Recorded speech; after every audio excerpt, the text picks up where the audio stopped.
Genesis, okay. I didn't see that.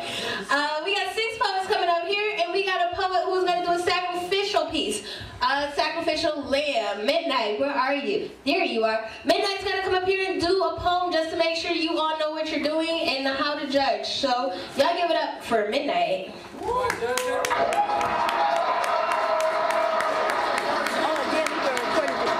Sacrifice into the heavens. A sacrifice, sacrificial. I lost my cup. Let his blood be the sacrifice for the gods.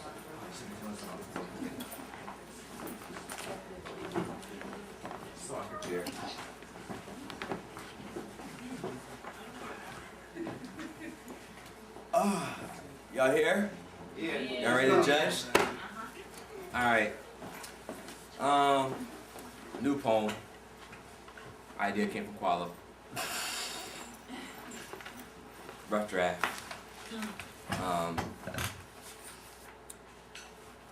What did you call it on Qualo?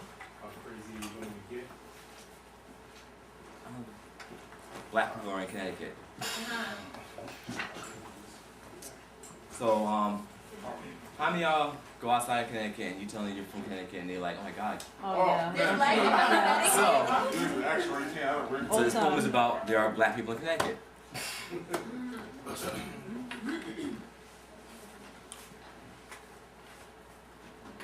If I hear, oh my god, are you from Connecticut? One more time. I think I am going to attempt to hang myself on the elm trees right in front of City Hall to be on display for all to see that black people do live and die at CT. You treat me as if I'm a ghost. You treat me as if I'm a ghost or a spook. I'm not sure if that pun should be or not be intended. And don't pretend like you know what I'm talking about, because every time I go to a poetry venue and it's time to do a borough check, I have to pretend to be a legal alien or an immigrant, or should I pretend to be actually an alien that's an immigrant to the solar system, and as soon as I acknowledge Connecticut, you break your neck to look at me like I'm an America's Next Top Model, eyes open wide, blue sky surprise that I truly exist, as if you saw your favorite mythical fairy tale come to life, like unicorns, leprechauns, pots of gold and the rainbows, or seeing a black man eating Chinese food with chopsticks. You choose your pick, except the last one. I do eat Chinese food with chopsticks.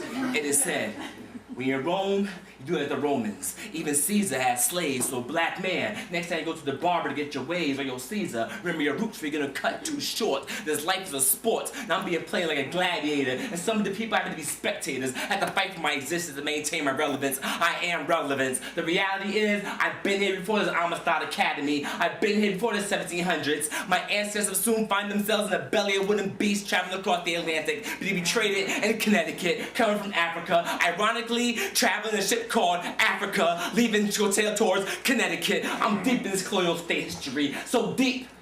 They decided to say, what the hell, digging them up? Just let them stay buried in the earth. Even on my birth certificate, it says, place, New Haven, nationality, Negro. So you know where I'm about to go from this.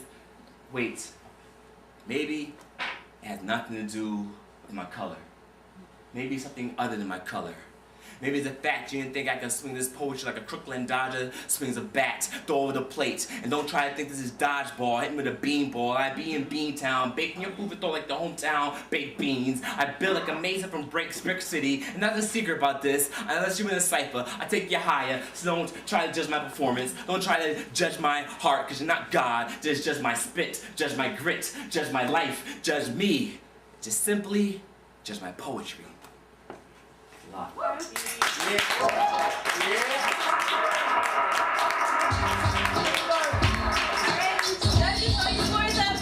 Scores up, judges. Yeah, I told you we gotta make sure you know what you're doing.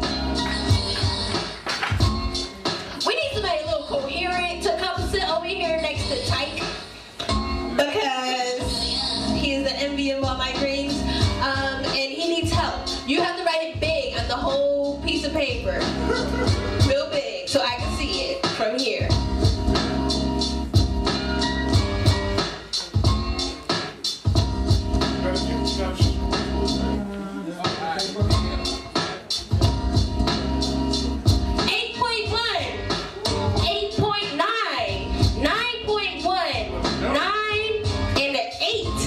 Two, three, four.